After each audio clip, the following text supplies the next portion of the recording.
예수님, 오늘도 예수님과의 대화를 시작합니다. 마가복음 8장 말씀 읽었는데요.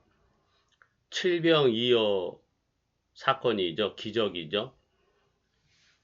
그리고 바리새인의 누룩을 주의하라 말씀하셨습니다. 예수님께서 많은 사람들을 굶겨 보내면 기진할까 하여서 떡을 먹이셨습니다. 떡은 예수님의 몸이죠, 몸. 예수님의 말씀. 이 예수님의 말씀을 받아 먹지 않으면은 기진할까 하여 탈진한 무기력하게 되고 열매가 없어지는 이 이유가 되는 거죠. 원인이 되는 거죠.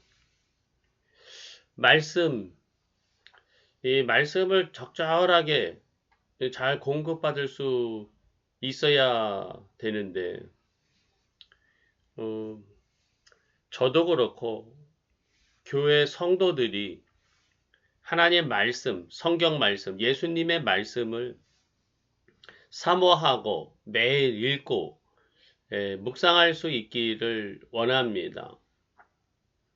참, 이 교회 와서 설교 예배 드리는 이유가 대부분의 그 중심 이유는 설교 말씀 들으러 오는 것 같더라고요. 오늘 예배에 은혜 받았다. 이렇게 할 때는 대체로는 말씀 설교에 은혜 받으면 은혜 받았다. 자기 취향에 뭔가 맞았거나 마음에 감동이 됐으면 은혜 받았다 이렇게 하는데 어, 그렇게만 하기보다는 말씀 자체를 좀 사모하고 성경을 좀 꾸준히 읽어 나가는 그러한 성도들이 많이 많아지기를 원합니다. 이게 참 어렵더라고요. 어떤 교회들은 그래도 이 큐티 뭐 이런 식으로 해서 성경 말씀을 꾸준히 읽어 나가고 말씀을 묵상하고 말씀으로 또 교제하고 성도 간의 교제를 이루고 이렇게 하던데 참 좋은 것 같습니다. 바람직하다고 생각합니다.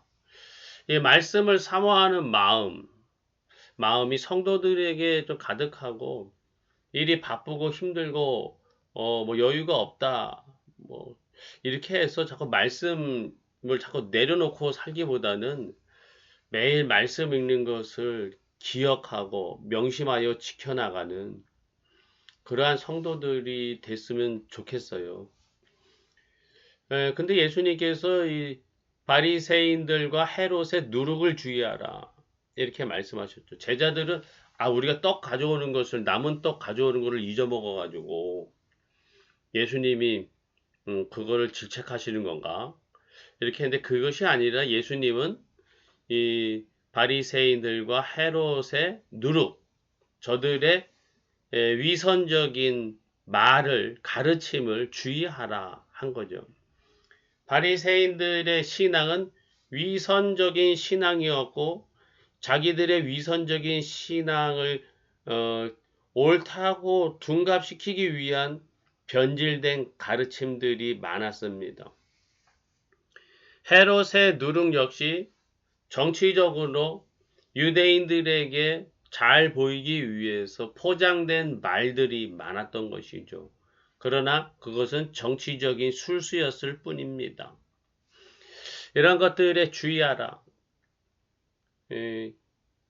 예수님 당시 유대인들의 가지고 있던 하나님 말씀, 율법, 이 하나님의 말씀에 이 거짓으로 부풀려져 있다는 것이죠, 말씀이. 순전한 말씀이 되어야 되는데, 그러지 못한 부정한 말씀, 부정으로 부풀어진 말씀이 되어버리는 것. 이것을 예수님은 무엇보다도 경계하셨던 것이죠. 말씀이 예수님이시기 때문에 예수님은 말씀이 순전하게 지켜지기를 원하시는 것 같아요. 저도 이렇게 이 목회를 하다 보면은 뭐 말씀을 많이 전하든 그렇지 않든 간에 나의 목회 사정에 좀 유리하게 말씀을 풀어가려는 이러한 경향이 저절로 생기더라고요. 내 목회 환경이 바뀌면 말씀을 풀이하는 방향도 바뀌고 설교의 내용도 그에 따라서 좀 바뀌어 나가는 그런 것을 보게 됩니다.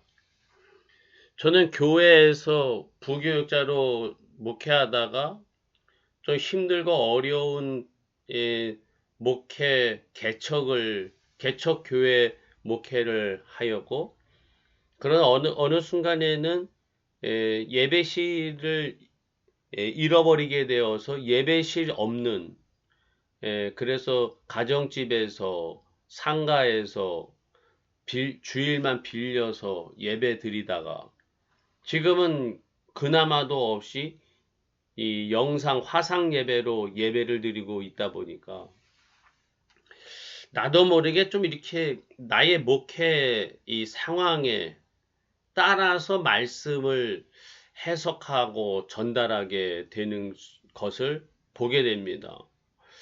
이게 자연스러운 결과 모습인 것 같으면서도 내가 또 너무 나 자신의 상황을 변론하는 말씀 해석으로 기울어지고 있지는 않은가. 좀 내가 좀 주의하여야겠다 하는 생각을 하게 됩니다. 요즘에 유튜브에 많은 설교들이 올라오고 있습니다. 이러한 설교들 중에도 자기의 어떠한 목회적인 철학이나 환경에 따라서 하나님의 말씀을 자의적으로 지나치게 해석하는 설교들도 개중에는 있고요. 특별히 이단과 사이비가 뿌려놓은 누룩이 많이 퍼져나가고 있습니다. 참 성도들이 진리의 말씀을 사모해서 유튜브 등을 통해서 말씀을 많이 접하는데 오히려 바리새인과 헤롯의 누룩에 감염되기 쉬운 이러한 위험이 많이 도사리고 있는 것이 오늘날의 현실입니다. 예수님께서 지켜주시고 성령님께서 지켜주셔서 순전한 예수님의 말씀을 먹고 순전한 예수님의 말씀에 기초한 신앙의 성도들이 되어져 가게 하여 주세요.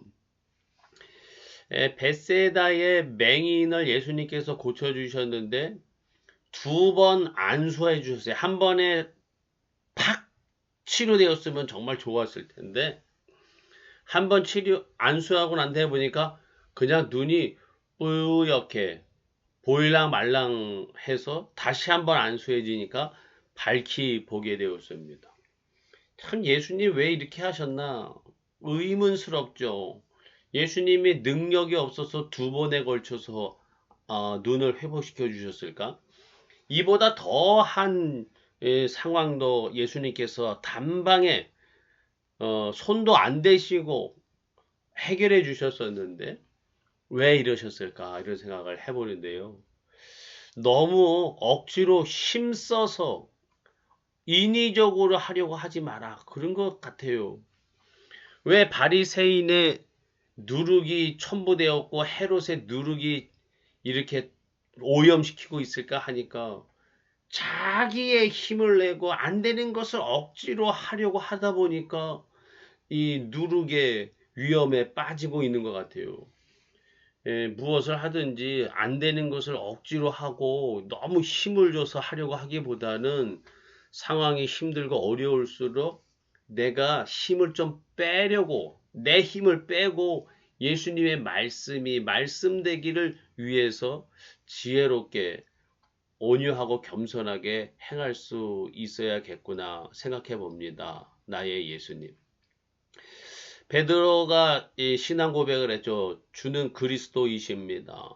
그래서 예수님이 야 아무한테도 말하지 마라. 내가 십자가 지고 부활할 것이다. 그렇게 되면 안 됩니다.